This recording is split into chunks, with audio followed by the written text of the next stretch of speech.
다음으로 대한척추외과학회 장보승 학회장님께서 어려운 상황에서도 이렇게 미세 침습 그 척추 연구학회에서 좋은 그 자리를 마련해 주신 것 같고요. 말씀하신 것처럼 여기 부산이 정말 미니멀 인베이시브 서저리 메카라고 정말 여러 면에서 느껴지는 바가 있는데 강창남 회장님 또 신경환 또전 평의원님 또 김소구 파스믹스 회장님 여러 정말 면면이 정말 훌륭하신 분들이 이렇게 이 그룹을 이끌고 계시는구나 이런 생각이 듭니다.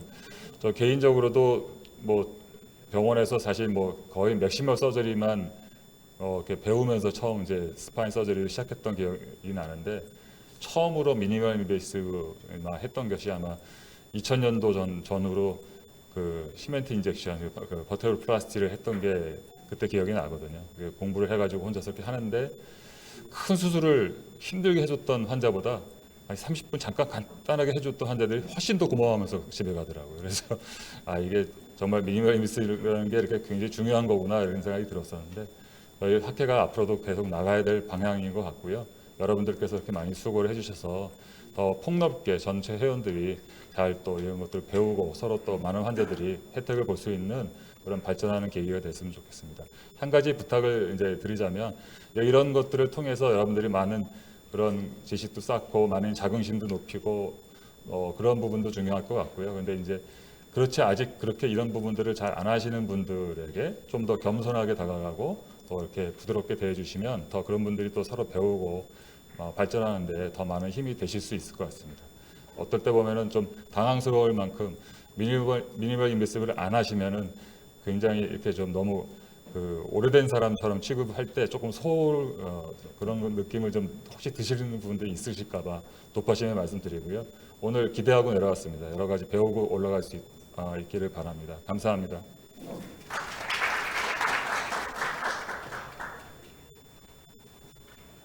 네, 다음으로 부산 힘내라 병원 대표원장 남태욱 원장님께서 축사 말씀이 있겠습니다.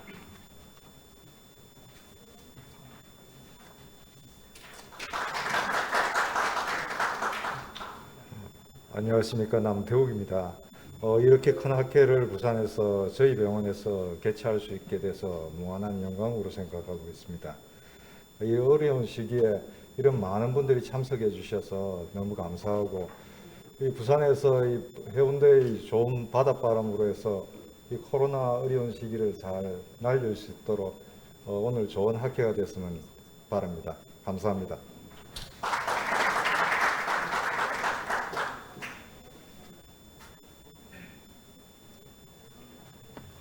네, 제1세션을 시작하도록 하겠습니다. 제1세션 소라콜lumbar 프랙처 테크니컬 pitfall에 대한 것입니다. 자정은 부산 센텀병원 이규열 교수님과 한양대학교 강창남 교수님께서 도와주시겠습니다.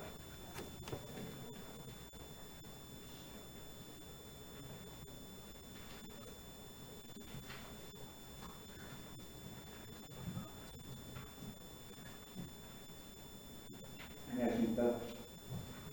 첫 번째 섹션은 소라콜lumbar 프랙처 테크니컬 핏볼입니다. 첫 번째 연자는 complication at the placement of defective instrumentation 에서 충남대학교 유진 선생님께서 발표해 주시겠습니다.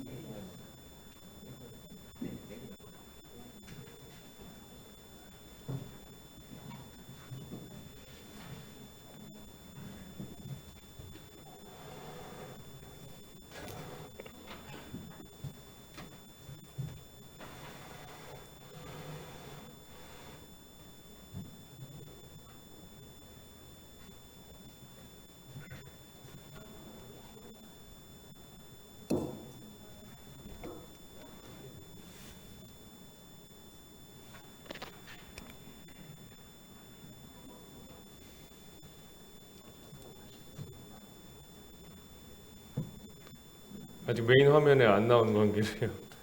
소개하겠습니다. 안녕하십니까. 충남대병원에서 스파인학원 이호준이라고 합니다. 이 모니터가 여기 앞에 없어가지고 이거 보면서 해야 될 것 같습니다. 제 진행을.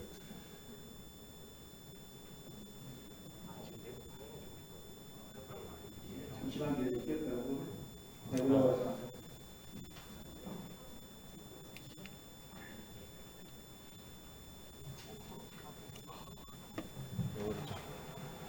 모여가지고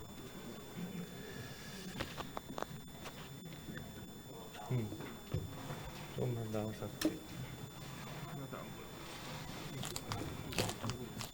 괜찮아 이렇게. 네, 시작하겠습니다. 오늘 제가 준비한 거는 본 시멘트 어그멘티드 페디클 스크류 인스트루멘테이션 했을 때 오는 컴플리케이션에 대해서 한번 준비해봤습니다. 그래서 이 본 시멘트 페디클 스크류의 인디케이션, 그 다음에 컴플리케이션을 몇 가지 아티클 리뷰를 통해서 정리를 해보고요. 그리고 이 예방하는 요령이 있을까 해서 정리를 해봤습니다. 그리고 제가 가져온 케이스랑 그래서 마지막으로 정리를 해서 끝내도록 하겠습니다. 이런 오스테오포로틱 프랙처가 있을 때 T11 프랙처였는데요. 이렇게 하이트가 내려가면서 뒤쪽에 페디클 스크류가 빠지는 경우가 더러 있습니다. 이런 경우에 이렇게 시멘트 어그멘티드 페디클 스크류 픽세이션을 고려를 해볼 수 있는데요. 보시는 것처럼 이 캐뉼레이션 대에서 이 홀이 두 개가 현재는 디자인이 되어 있고 이렇게 페디클 스크류와 함께 버티블 바디 안에 어그멘테이션을 해서 프라우 스트렝스랑 바이오메카니컬 스테빌리티를 주는데요. 한 96%에서 많게는 278%로 증가시킬 수 있다고 보고하고 있습니다. 인디케이션은 아무래도 본 퀄리티가 떨어지는 환자한테 생각해 볼 수 있고요. 시비어 오스테오포로시스 프랙처가 있을 때, 그다음에 쿠멜 디지즈나 디쉬나 안킬로징 스폰딜라이티스에서 이 캔슬러스 본의 퀄리티가 떨어지기 때문에 생각해 볼 수 있고요. 그다음에 스크류 페일리어 있을 때 리비전 서저리, 그다음에 스파이널 튜머, 세컨더리 스파이널 튜머의 메타스타시스, 멀티플 마이로마 때 생각해 볼 수 있습니다. 컴플리케이션은 2017년에 TSJ의 클리니컬 스터디로 보고됐던 논문인데요. 독일에서 165 케이스 1330 시멘트 어그멘티드 페디클 스크류에 대해서 레트로스펙티브 코호트 스터디를 보여드리겠습니다. 이것은 여러 다양한 오스테오포로틱 프랙처 보시는 바처럼 뭐 메타스타시스, 디제너티브, 트라우마, 인펙션까지 모두 여러 케이스에서 했던 보고고요. 보시면은 지금 72.2% 꽤 많습니다. 그 컴플리케이션이 그 중에서 시멘트 리키지는 71% 전체의 꽤 많은 부분을 차지했고 그 중에서 심텀이 있었던 경우가 7케이스였습니다. 유형은 프리버테브럴 베인, pulmonary cement embolism, epidural leakage로 그다음에 아나필락틱 리액션이 전체의 2케이스 정도, 한 케이스는 사망한 케이스라고 보고를 했습니다. 지금 보시는 것처럼 이 파라버테브럴 베인 따라서 이렇게 파라버테브럴 시멘트 리키지가 57% 정도 보고됐었고요. 하지만 다 에이심토매틱하게 보고를 했습니다. 지금처럼 CT상에서 보이는 pulmonary cement embolism도 있었는데요. 이건 7.9%, 그 중에서 5케이스가 심텀이 있었고 2케이스는 사망했던 경우로 보고했습니다. 에피드럴 리키지는 6% 정도 10케이스였고요. 두 케이스가 서저리가 필요했다라고 보고했습니다. 이렇게 시멘트 리키지가 하이 인시던스를 보였는데요. 요거를 피하는 것도 같이 디스커션에서 다뤘었는데 이 비스코시티 점성도가 높은 상태에서 그러니까 치약같이 컨시스턴시를 보일 때 인젝션을 하자. 그다음에 각각의 페디클 어그멘테이션을 각각 페디클 스크류마다 이 CM 모니터 하에 해야 되겠고 그다음에 마취과 의사의 이런 서든 BP의 서든 드롭이나 오토 세츄레이션이나 엔드타이달 CO2가 모니터링을 주의 깊게 하면서 해야 될 거다라고 이렇게 얘기했습니다.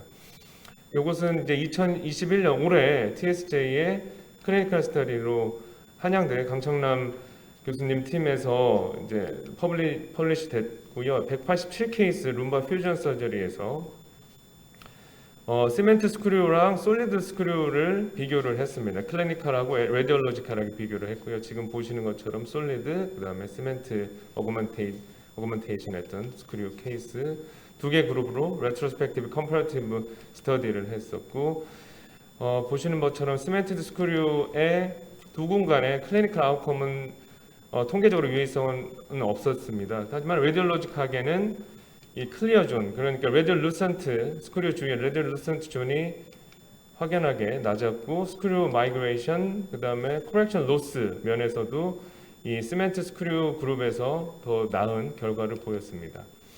컴플리케이션을 살펴보면은 이 스크류 브레이키지가 이 4% 모두 시멘트 스크류 그룹에서 나왔었는데요.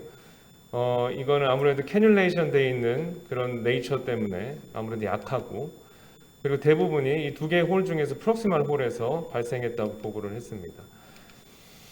하지만 이런 퓨전 레이트나 클리니컬 아웃컴에는 특별한 이펙트는 없었고요. 시멘트 리키지는 한 케이스 나왔습니다. 버테브라 아우터 파트에서 나왔었고 심텀은 없었습니다. 아까 처음에 말씀드렸던 건 2017년 TSJ에 나왔던 그 논문과는 많이 다르는데요.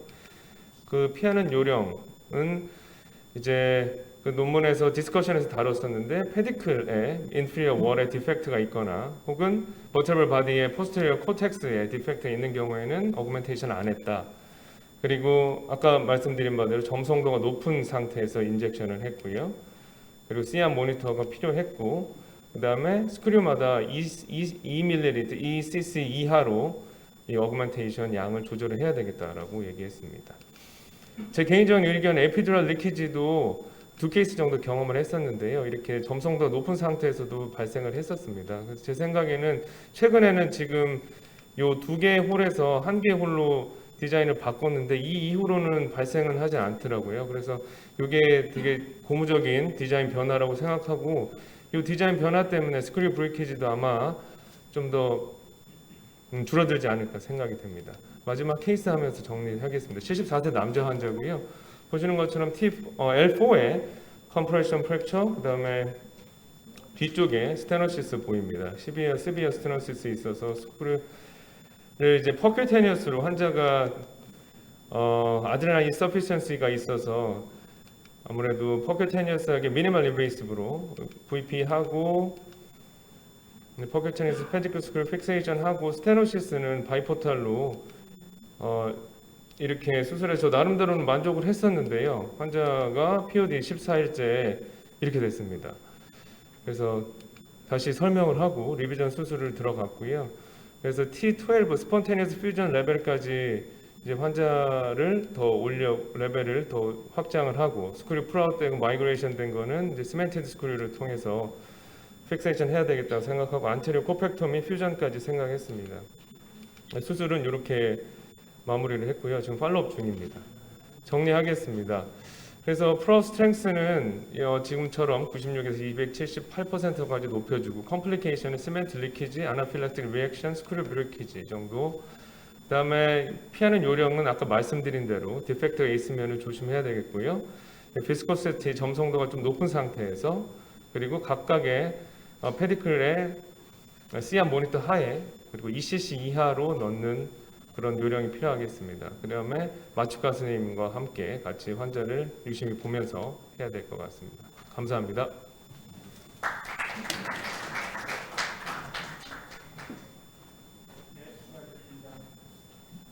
다음 현장은 포슈럴 리덕션 로스 액정 버테브로플라스티에 대해서 삼육병원 김병선 대표입니다.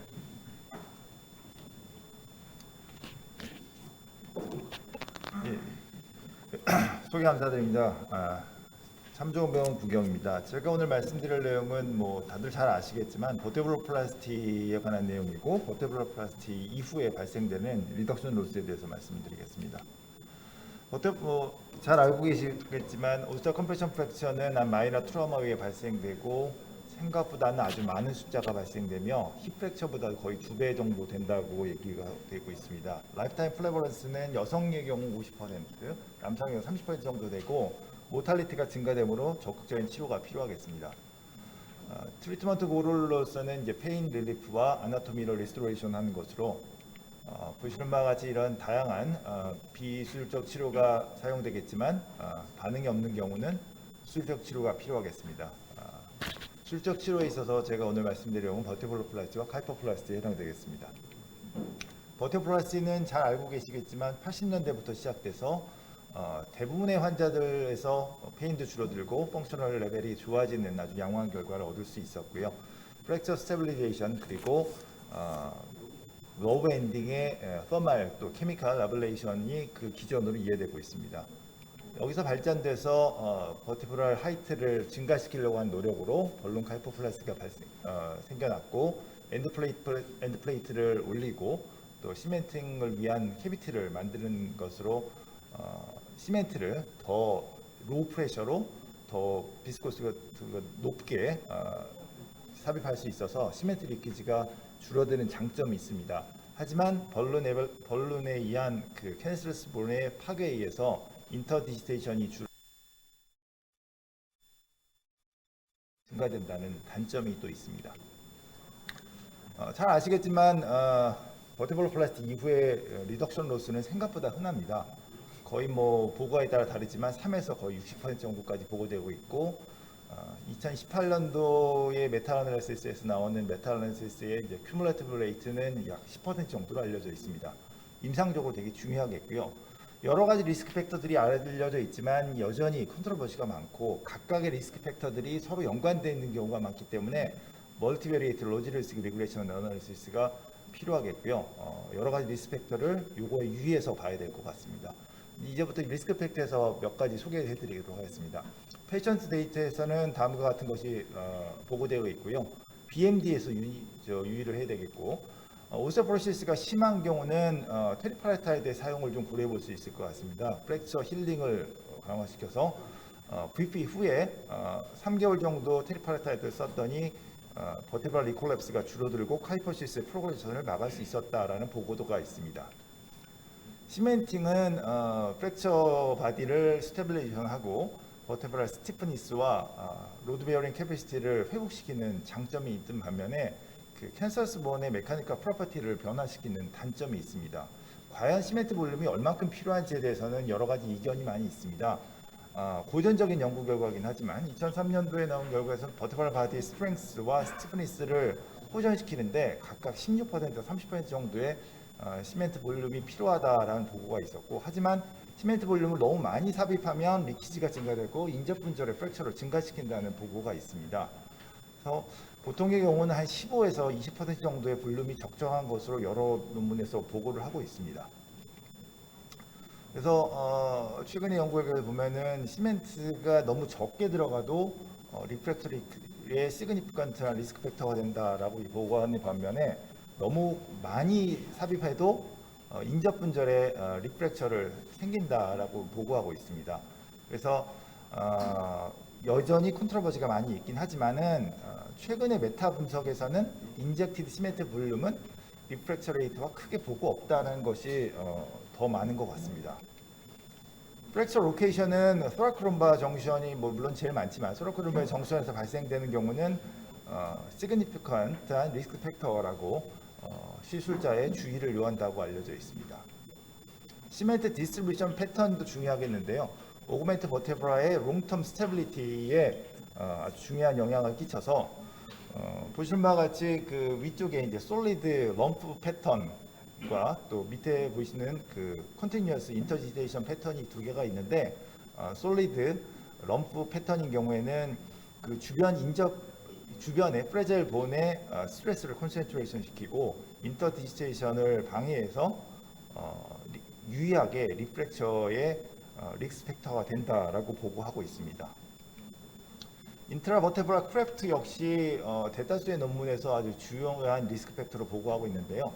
다이나믹 모빌리티를 증가시켜서 페인의 원인이 되고 이런 페인을 없애기 위해서 시멘팅을 하는데 시멘팅을 해서 이제 버테브랄 리스토레이션과 스테빌레이션을 증가시킬 수는 있지만 이것이 좀 전에 말씀드렸지만 솔리드 럼프 패턴의 시멘트를 나타내서 유의하게 리콜랩스 레이트가 증가시켰다라는 보고가 많이 있습니다.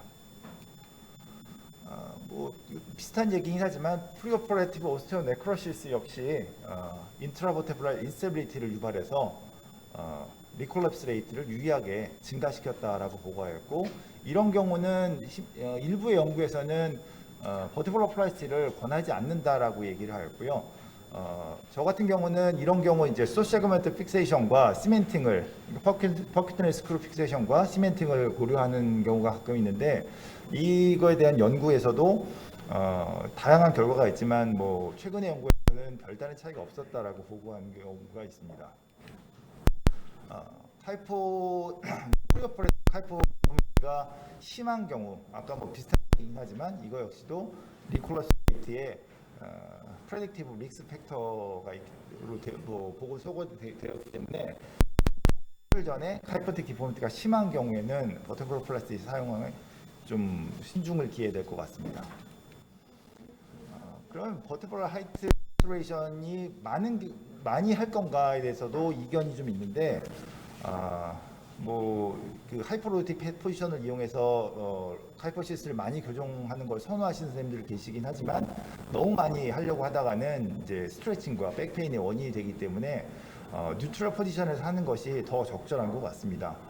그리고 리콜랩스 레이트를 증가시킨다는 보고도 있어요. 별 차이 없었다라는 보고도 있기 때문에 아직 컨트로버시가 좀 있는 것 같습니다. 인트라디스칼 시멘트 리키지 같은 경우는 가끔 볼 수 있는데요. 엔드플레이트 브레이키지와 코티칼 디펙트 된 부분을 통해서 시멘트가 새는 건데 대부분의 경우는 뭐 디스크 지너레이션을 증가시킨다라는 보고가 있긴 하지만 리콜랩스 레이트를 증가시키거나 인접분절의 버터블 프랙처를 증가시키는 것 같지는 않습니다. 요거는 이제 사실은 PMMA와 엔드플레이트 사이의 거리가 어떠냐라는 건가인데 로드 같은 경우 로드 트랜스퍼는 이제 어퍼 엔드 플레이트에서 PMMA 그리고 로어 엔드 플레이트로 로드 트랜스퍼가 되는데 이게 빈 공간 그 트라베큘라가 남은 경우에서는 이게 이제 하중이 집중돼서 레지두얼 언필드 스페이스가 다시 이제 리콜랩스로 이어진다라는 보고가 있는데 첸 등은 이러한 언필드 에어가 25% 이상의 경우에는 유의하게 리콜랩스가 증가되기 때문에 거기에 세 번째 니드를 다시 삽입해서 다시 시멘팅을 했더니 유의하게 리콜랩스 레이트를 줄였다라고 보고를 하고 있어서 가능하면 시술할 때 그 적어도 75% 이상 버터블 바디 하이트의 75% 이상을 시멘트로 채우는 게 좀 안전할 것 같습니다. 다음에 이제 인트라버테블랄 디바이스도 최근에 소개가 돼 있는데요. 사실 그거의 원조는 카이퍼플라스라고 할 수 있습니다. 하지만 카이퍼플라스 같은 경우는 시멘팅하기 전에 벌룬 인플레이션하고 디플레이트 벌룬을 다시 뺐을 때 리덕션 로스가 생길 수 있다는 단점이 있고요. 그거를 상쇄하기 위해서 스텐트 플라스티가 소개되고 있는데 이렇게 되면은 그 벌룬을 빼도 메탈 디바이스에서 하이트가 어느 정도 유지가 되고 이래서 이제 버티블 하이트 리스토레이션을 유지할 수 있다는 장점이 있긴 하지만 이거 역시도 아이 세이프티와 클리니컬 에피커시에 대해서는 아직 이견이 좀 있는 것 같습니다.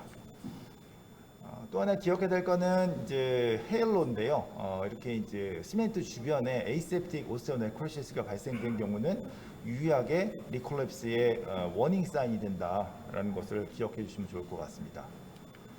브레이싱은 사실 디베이트가 좀 있습니다. 얼마나 착용해야 될 건지 꼭 필요한지에 대해서도 디베이트가 좀 있긴 한데 역시 뭐 아직도 컨트로버시가 좀 있는 것 같습니다. 이상을 정리해 보면 다음과 같이 리스크 팩터를 좀 생각해 볼 수가 있겠고요. 로우 BMD 같은 경우는 가능하면 테리파라타이트나 오스테오포로시스 메디케이션을 적극적으로 고려하는 것이 좋을 것 같고요. 이렇게 이제 시멘트 볼륨이 너무 적거나 언필드 에어가 큰 경우는 리콜랩스로 이어질 수 있기 때문에 충분한 양을 넣되 과하지 않도록 저 같은 경우는 보통 15에서 20% 정도의 볼륨을 넣으려고 노력을 하고 있고요.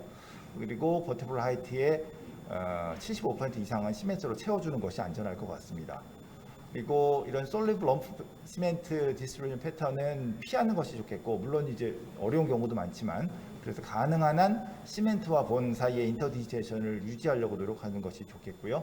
하이퍼플래스를 하실 때는 과도한 벌루닝을 피하는 게 좋을 것 같고 그리고 인트라 버테블라 크래프트가 있는 경우에는 리콜랩스에 유의해야 될 것 같습니다. 그리고 이런 리스크 팩터가 있을 때도 리콜랩스가 증가된다는 것을 항상 문념해 둬야 되겠고요. 시멘트를 또 너무 많이 넣는 것도 좋지 않을 것 같습니다. 그리고 이런 경우가 있을 때는 포스티리어 스크류 픽세이션과 시멘팅을 같이 하는 것을 한번 고려해 볼 수 있을 것 같습니다. 저 같은 경우는 그래서 가능하면 12월 포스트 프로세스가 있는 경우 테라파이타들을 쓰려고 노력을 하고 있고요. 충분한 양의 시멘트를 넣으려고 하고 있지만 25% 이상의 시멘트를 넣는 것은 절대로 피하고 있습니다. 그리고 가능한 한 컨택 엔드 플레이트 아래 컨택을 잘 유지하려고 노력하고 있고, 벌룬 같은 경우는 과도하게 하지 않으려고 하고 있고요. 인테리어 크래프트나 고려를 해봐야 될 것 같습니다. 리콜랩스 생각보다 흔합니다. 뭐 20-30% 이상 볼 수 있을 것 같고요. 이런 여러 가지 리스크 팩터가 소개돼 있고, 물론 컨트롤버가 있지만 이런 리스크 팩터를 가지고 있는 환자라면 언제든지 리콜랩스가 생길 수 있다는 것 유념해 두고 적절하게 관리하는 것이 좋을 것 같습니다. 네, 경청해 주셔서 감사드립니다. 다음 현재는 뉴럴로직 리커버리 어떤 미니멀 오픈 디커퍼레이션 앤드 픽세이션에 대해서 네, 소개. 신경 요추부 드리겠습니다. 척추 중에 보완하기 위해서 최소침습적 수술이 발달해 왔으며, 최소침습 수술은 크게 그리고 라테랄 트랜스버스 퓨전 테크닉, 그리고 퍼큐타이스 페디클 스크류 인스트루멘테이션이 세 대표적입니다. 이런 미니멀 중에 흉요추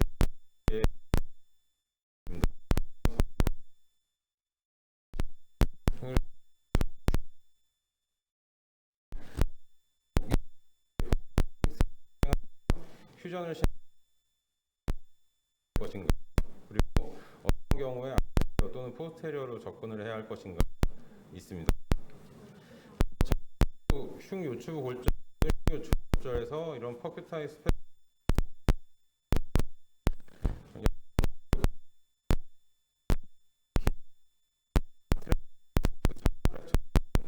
인절의 경우 이는 또 수술 이루어질 때 개념으로 사용이 가능하다고들 합니다. 그렇다면 이런 경우 퓨전을 과연 퓨전을 시행하지 않아도 되는가 하고 이제 문헌들을 고찰을 해보니 그 퓨전 분과 그러니까 카이포시스 코렉션의 로스는 다소 있었으나 이는 통계적으로 큰 의미는 없다고, 임상 그 결과는 거의 차이가 없다.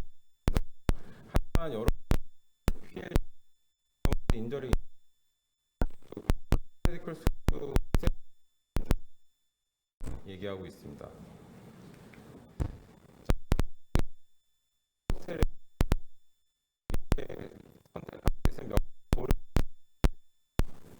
먼저 첫 번째로 골절에 타이가 있습니다. 압박이 심하다면 전방 지지가 필요하므로 전방 수술을 해야 하는 것이 좋고, 그 캐널 컴프로마이즈 정도가 심하다.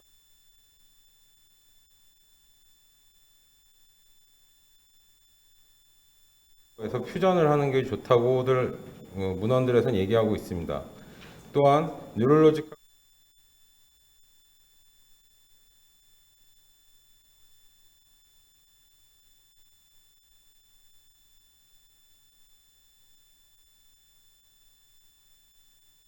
있는 흉요추부 골절에서 최소 침습적 간격으로 신경 회복을 도모할 수 있는 방법들을 알아보도록 하겠습니다.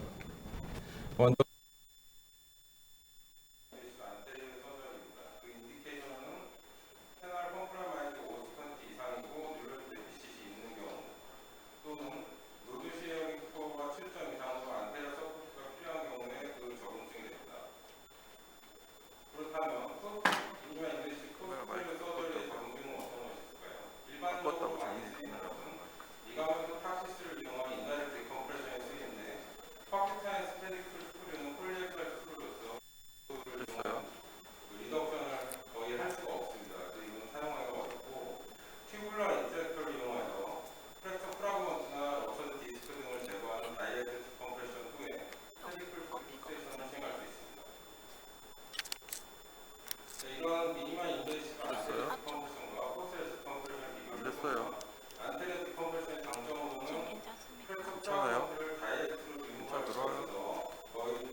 신경 손상이 있는 흉요추부 골절에서 골절의 타입에 따른 그 수술 방법을 한번 정리를 해봤습니다. 먼저 뉴럴로직 신경 손상이 있고 캐날 컴프라마이즈 50% 이상이고 PLC 손상이 있다면 미니멀 인베시브 안테리어 디컴프레션 시행하고 오픈 포스테리어 퓨전을 시행을 해주는 게 좋습니다. 만약에 PLC 손상이 없다면 미니멀 인베시브 안테리어 디컴프레션과 그 퍼큐타니스 페디클 스크류 픽세이션을 시행할 수 있습니다. 자, 캐널 컴프라마이즈 50% 미만이고 PLC 손상이 있으면서 로드 시어링 스코어가 7점 이상이라면 미니멀 인베시브 안테리어 디컴프레션과 오픈 포스테리어 퓨전을 시행해 주는 게 좋고, 만약에 로드 시어링 스코어가 7점 미만이라면 오픈 포스테리어 퓨전만 시행을 해줍니다. 자, PLC 손상이 없고 로드 시어링 스코어가 7점 이상이라면 미니멀 인베이시브로 안테리어 서포트를 시행하고 포큐타이스 페디클 스크류 픽세이션 시행을 해주고, 만약에 7점 미만인데 수술방에서 포스트럴 리덕션이 된다면 포스테리어 디컴프레션, 미니멀 인베이시브 포스테리어 디컴프레션과 포큐타이스 페디클 스크류 픽세이션을 시행을 해줍니다. 만약에 포스트럴 리덕션이 안 된다면 오픈 포스테리어 퓨전 리덕션과 픽세이션을 시행해 줍니다. 자, 정리해 보겠습니다. 미니멀 인베이시브 안테리어 디컴프레션과 포스테리어 디컴프레션은 OP 타임이나 블리딩은 포스테리어 디컴프레션이 유리하고, 뉴럴로직 리커버리나 그리고 카이포시스 코렉션의 로스 정도는 안테리어 디컴프레션이 더 유리합니다. 이러한 미니멀 인베이시브 안테리어 디컴프레션과 퍼큐타니스 페디클 스크류 픽세이션은 캐날 컴프라마이즈 50% 이상, 로드 시어링 스코어 7점 이상, 또한 PLC 손상이 없어야 하며 미니멀 인베이시브 포스테리어 디컴프레션과 퍼큐타니스 페디클 스크류 픽세이션은 반대로 캐날 컴프라마이즈 50% 미만, 로드 시어링 스코어 7점 미만, 그리고 포스트럴 리덕션이 되어야 하며 PLC 손상이 없어야 합니다. 이상으로 강의를 마치겠습니다. 경청해 주셔서 감사합니다. 네, 수고하셨습니다. 마지막 문제는 메카니컬 리니어 숏 레벨 비전 오버랩 프랙처에 대해서 원주기독병원의 원기현 선생님께서 발표해 주시겠습니다. 소개 감사드립니다. 앞서서 강의해 주신 그 소재한 교수님이랑 거의 좀 겹치는 내용이긴 하지만 전 케이스 위주로 좀 준비를 해봤습니다. TL 스파인 프랙처에서 숏 레벨로 퓨전을 했을 때 단점, 그리고 또 그것을 막을 수 있는 방법이 무엇이 있는지에 대해서 말씀드리려고 합니다. 방출성 골절의 경우에 최소 손상 추체의 상하 분절을 포함해서 유압을 하고, 후주에도 골절이 있을 경우에는 골절 상부 2분절, 하부 2분절 고정하는 것이 보통 하게 됩니다. 그리고 유압 범위를 줄이기 위해서는 상부 2분절, 골절 하부 2분절을 고정을 하게 되죠. 이는 흉노추부 골절을 정복하여도 체중부와 축이 고정 기계 앞쪽에 놓이게 되기 때문에 나사못에 강한 굴곡력이 작용하게 돼서 프라우 스트렝스가 생기거나 코렉션된 앵글이 로스가 되는 경우가 많기 때문입니다. 하지만 롱 레벨이 항상 좋은 건 아니기 때문에 숏 레벨 세그먼트 픽세이션 퓨전 같은 경우는 수술 시간이 보다 짧고 그에 따른 블리딩도 적고 환자의 회복 속도나 이런 것들이 빠르게 되고, 무엇보다도 고정 분절이 작기 때문에 척추의 ROM을 프리저브할 수 있는 장점이 있습니다. 이 사람 같은 경우는 버스트 프랙처인데 퍼큐테니어스 픽세이션으로만 유압을 시키고 하디어 리무브하고 어느 정도의 ROM을 보존할 수 있었던 환자입니다. 그래서 롱레벨 퓨전에 대항하여서 숏레벨 퓨전을 많이 시도하였고, 최근에는 퍼큐테니어스 스크류 픽세이션만으로도 TL 스파인을 프랙처를 치료하는 연구들도 많이 보고되고 있습니다. 이 사람은 L1, L2의 컴프레션 프랙처와 L1, 2 사이에 PLC 인저리가 있었던 사람인데, 원칙대로 한다면 위아래로 하나씩 더 스크류를 박아야겠지만 골절된 정도가 심하지 않아서 퍼큐테니어스로만 픽세이션을 했던 사람입니다. 골 유압을 잘 얻을 수 있었고, 하디어 리무브 한 다음에 고정했던 부위에서 ROM을 어느 정도 회복할 수 있었던 케이스입니다. 숏 세그멘트 픽세이션 퓨전 같은 경우는 많은 연구에서 카이포시스 코렉션을 많이 시킬 수 있다, 그리고 안테리어 버테브랄 하이트 회복도 잘 할 수 있다. 그리고 캐널 안으로 인크로치먼트된 프래그먼트도 그 공간도 잘 확보할 수 있다. 그래서 좋은 결과를 나타낸다라고 많은 논문들에서 발표하고 있지만 아무래도 장분절 고정보다는 페일리어 레이트가 높은 건 사실이고 고정력이 약하기 때문에 페일리어 레이트가 높게 있다라고 보고하는 논문들도 많이 있습니다. 그렇기 때문에 웰코맥은 로드 쉐어링 클래시피케이션을 통해서 좀 더 짧게 안테리어 서포팅을 하는 경우를 정해서 좀 더 짧게 단분절 고정할 수 있을까라는 것을 제안을 했었고, 다들 아시겠지만 로드 쉐어링 클래시피케이션은 이렇게 분류를 하죠. 그래서 7점 이상이 되게 되면 안테리어 서포트가 필요하다라고 하고 있습니다. 숏 세그먼트 픽세이션 퓨전을 했을 때 페일리어를 만들 수 있는 여러 가지 인자를 좀 고민해 봤는데요. 환자 팩터로는 프랙처 타입이 가장 중요한 것 같습니다. 그리고 오스테오포로시스가 있느냐, 그리고 와이드 디컴을 해야 되는 상황에서 무리하게 숏 세그먼트 퓨전을 하게 됐을 경우에는 퓨전 분배도가 작기 때문에 페일리어 될 가능성이 많고, 스크류의 사용도 중요합니다. 요즘엔 폴리액시알 스크류를 많이 사용하게 되는데 폴리액시알 스크류 중에서도 어떤 스크류는 로드랑 아무리 강하게 조였다 하더라도 좀 흔들리는 것도 있고 셀프 픽세이션 되는 것들도 있습니다. 그런 것들도 고려해야 될 것 같습니다. 제가 생각하는 프랙처 타입에서 숏 세그멘트를 픽세이션 퓨전을 할 수 있는 케이스를 좀 봤습니다. 다른 논문에서도 이렇게 거의 비슷하게 얘기하고 있는데요.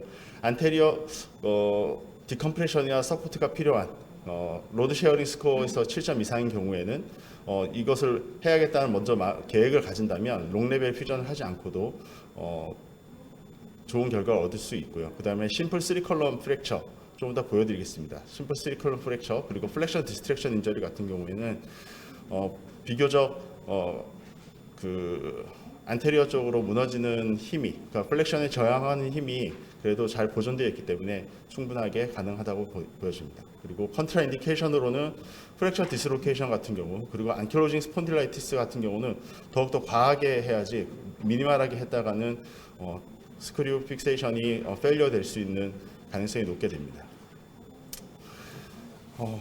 이 사람은 L2의 버스트 프랙처고요. 잘 안 보이네. 로드 쉐어링 스코어가 7점 이상으로 안테리어를 아예 계획을 했습니다. 그래서 엑스레이상 보면은 왼쪽으로 안테리어를 할 계획을 하고 왼쪽에는 스크류 픽세이션 하지 않고 오른쪽으로는 스크류 픽세이션을 하고 그 일주일 후에 안테리어 서포트를 하고 1년째 잘 유지돼서 본 픽세이션을 얻은 케이스입니다. 프랙처 손상된 부위에서 2레벨 위쪽까지 스크류를 픽세이션 해야 되는 이유를 이 케이스가 잘 보여주고 있는데요. 제가 판단을 잘못해서 프랙처 사이트의 로어 엔드 플레이트 쪽으로 손상이 많았기 때문에 위쪽으로 고정하면 어느 정도 힘을 받지 않을까 해서 골절 부위의 아래쪽으로 2개의 스크류만 고정했던 케이스입니다. 하지만 6개월 후에 이렇게 무너진 게 보이죠. 비슷한 케이스인데 이 사람 같은 경우는 똑같은 레벨 비슷한 케이스인데 윗레벨로 2레벨을 더 고정을 했습니다. 고정을 해서 본 유니온을 얻을 수 있었고 하드웨어 리무브 해도 전혀 문제 없이 잘 유지되는 것들을 확인할 수 있습니다. 그래서 레벨이 그 스크류 픽세이션 할 때 골절 주의로 해서 위로 더 올릴 것인가 아래로 내릴 것인가 이런 것들을 고민하는 게 필요할 것 같습니다. 이 사람 같은 경우는 프랙처 컬랩스가 좀 있고 엑시알 뷰에서 포스테리어 쪽으로 라미나 깨져 있는 것이 확인되는 심플 3컬럼 버스트 프랙처라고 생각합니다. 그래서 이분 같은 경우는 남자고 젊기 때문에 퍼큐테니언 스크류 픽세이션을 해서 본 유니온을 얻었던 케이스입니다. 이런 경우에는 숏 레벨이 가능하다고 생각합니다. 프랙처 디스로케이션 중에서도 프랙처가 완전히 다 된 경우도 있지만 이 사람처럼 T11, 12의 디스크 레벨을 중심으로 해서 T12 바디의 로어 바디 쪽으로는 본이 많이 남아 있기 때문에 저쪽으로 페디클 스크류를 아래쪽으로 고정을 해서 단분절로 고정했던 케이스입니다. 플렉션 디스트랙션 소재환 교수님이 말씀하신 거랑 조금 상반되긴 한데 저는 플렉션 디스트랙션 인저리 환자가 퍼큐테니어스 스크류 픽세이션 하는데 가장 좋은 케이스라고 생각을 개인적으로 하고 있습니다. 그래서 이 사람 같은 경우는 오픈해서 수술한 케이스인데 왜냐하면 본 콜랩스가 좀 더 다른 제가 봤던 사람보다 좀 더 있다고 생각해서 오픈을 했었고 제가 가지고 있는 다른 케이스 같은 경우에는 퍼큐테니어스만으로도 충분하게 유니언을 얻을 수 있었습니다. 저희가 가장 고려해야 될 게 오스테오포로시스인 것 같습니다. 처음에 퍼큐테니어스 스크류 픽세이션이 너무 좋아서 계속 프랙처 하고 싶어서 50세 젊은 남자입니다. 그래서 이 사람을 그냥 퍼큐테니어스 스크류 픽세이션 했는데 BMD를 안 한 게 생각이 나서 수술 후에 BMD를 했습니다. BMD를 했더니 골다공증이 확인이 됐고요. 그 후에 이렇게 리덕션이 잘 됐던 것이 점점 죄송합니다. 리덕션이 잘 되었던 것이 프랙처 부위가 계속 콜랩스 되는 것을 확인할 수 있습니다. 그래서 오스테오포로시스가 있는지 없는지는 쇼 세그멘트 퓨전 픽세이션 하는데 굉장히 중요한 것 같습니다. 네. 푸어 퓨전 베드 같은 경우는 포스테럴 아테리얼 퓨전을 하게 되면 퓨전 레이트가 좀 떨어지게 되고 그렇기 때문에 장분절로 고정하는 것이 좋겠습니다. 스크류도 굉장히 중요한데요. 밴딩 스트레스를 어쨌든 길고 굵은 것이 좋고 폴리액시알보다는 모노액시알이 그리고 분절을 줄이기 위해서는 크로스 링크를 사용하거나 라미나 훅을 사용할 수 있습니다. 그리고 스크류 픽세이션 할 때 인저드 바디에도 스크류 픽세이션을 하면 더 고정력이 좋다고 많이 보고되어 있습니다. 이 사람 같은 경우도 퍼큐테니어스로 해서 폴리액시알 스크류를 고정했었는데 스크류 6개월 후에 보면은 스크류가 좀 헤드가 움직이는 것을 볼 수가 있습니다. 이런 것들은 좀 조심해야 될 것 같습니다. 쇼 세그먼트 퓨전 같은 경우는 여러 가지 장점이 있지만 잘못 선택한 수술을 하게 되면 더 악영향을 끼치게 됩니다. 그래서 성공적으로 하기 위해서는 프랙처 타입을 잘 고려해야 되고 올바른 기기를 사용해야 될 것 같습니다. 경청해 주셔서 감사합니다. 수고하셨습니다. 네 가지 연재가 있는데 연재분들 앞에 나와주시고요. 네. 그 시간 관계상 한 연재당 한 분씩만 진행하겠습니다. 마이크 좀 갖다 주십시오. 네, 김석우 교수님.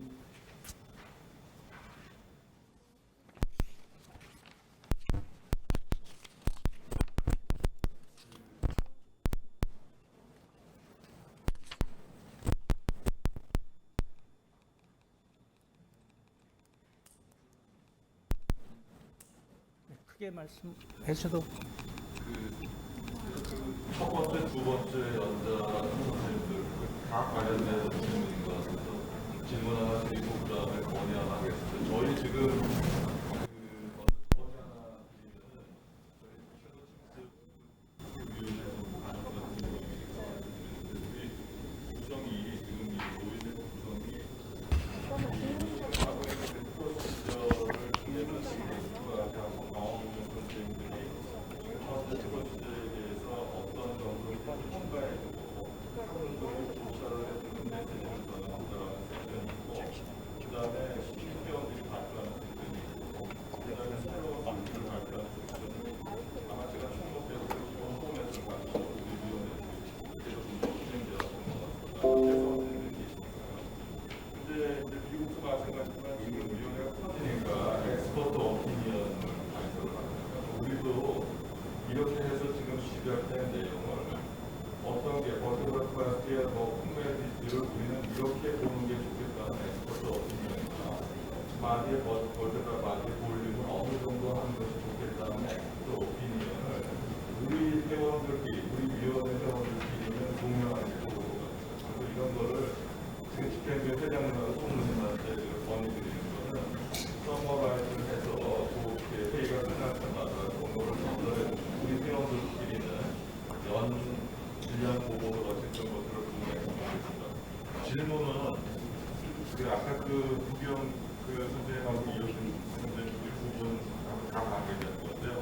멀티컬 바디의 볼륨을 아까 소리드 럼프 타입 하면 리프렉터가 많이 된다고 하셨잖아요. 그런데 또 갭이 많으면 그 리프렉터가 있다. 그래서 아까 멀티컬 바디의 15% 이상은 넣어야 된다고 얘기하시고 또 어떤 경우에는 그 75% 이상 돼야 그 갭은 또 줄일 수 있다고 그러는데 도대체 어느 정도 넣어야 되는지 궁금하고요. 두 분 다 품멜 비스에 대해서 어떻게 정의하는지 확인해 주시고 질문 드립니다. 제가 먼저 말씀드리겠습니다. 아까 그 퍼센트 처음에 말씀드린 건 이제 버테브럴 바디 볼륨의 그 15% 이상 정도라고 말씀드린 거고요. 아까 그 75%가 얘기 나왔던 거는 버테브럴 바디 하이트, 그러니까 라테랄 엑스레이에서 봤을 때 하이트에 적어도 75%는 넘게 안전하게 쌓인 그런 인트라버테브럴 프랙터라고 생각을 하고, 분명하지 않고 이제 히스토리가 좀 긴 경우에는 쿤멜, 즉 오스티오 네크로시스라고 얘기를 해서 그거는 조금 그 혼동의 여지가 좀 있을 거는 같습니다.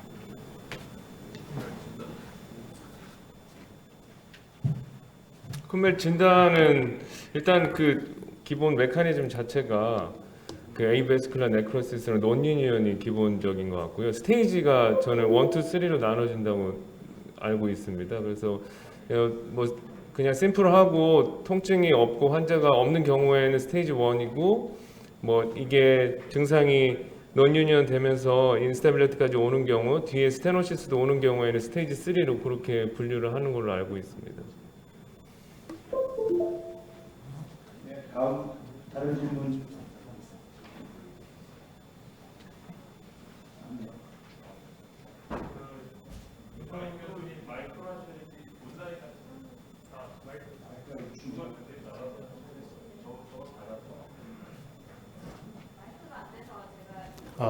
네, 이건 되네.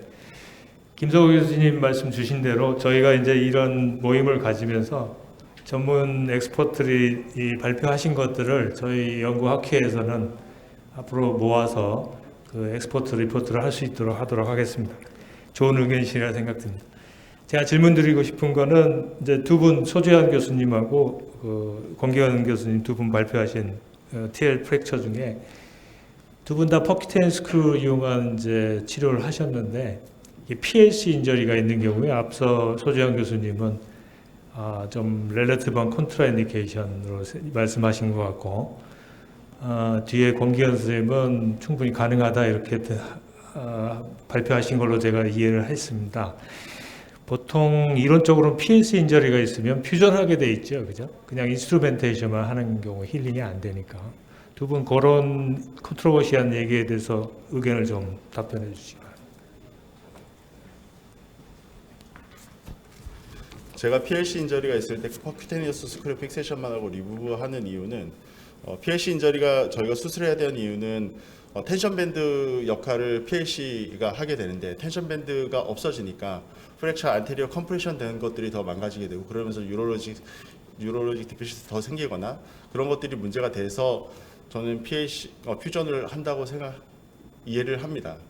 그런데 인터널 픽세이션으로 하게 되면 인저리가 있었던 주위 조직과 인대 주위 조직이 다 스카 티슈로 변하게 되고, 그렇게 되면 안테리어 쪽에 본 힐링이 충분히 이루어지게 되면 더 이상 안테리어 쪽 플렉션 익스텐션 할 때 더 이상 환자가 통증이나 이런 것이 없다고 생각하거든요. 실제로 그렇게 치료해 보면 많은 경우에서 큰 문제 없이 진행된 경우가 많습니다.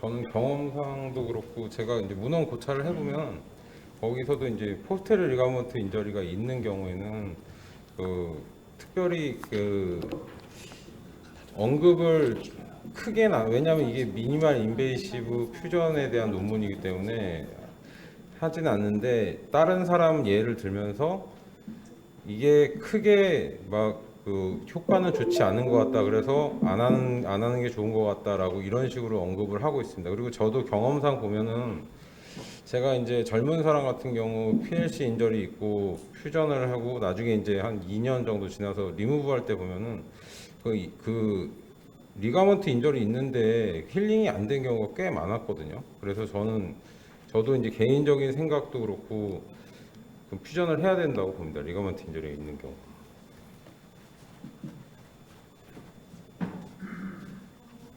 시간이 그래서 하나만 딱 질문할게요. 그 퍼큐텐스 퓨전은 리덕션이 문제가 아니라 그 메인터넌스가 문제잖아요. 그러면 두 분 다 빼십니까? 빼면 언제 빼십니까? 그것만 답. 네, 저는 보통 9개월에서 1년 사이에 빼고요. 환자 상황에 따라서 빼는데 정 안 빼고 하고 싶으신 분들도 있습니다. 그래서 그런 분들은 충분히 설명드리고 안 빼는 경우도 가끔씩 있습니다.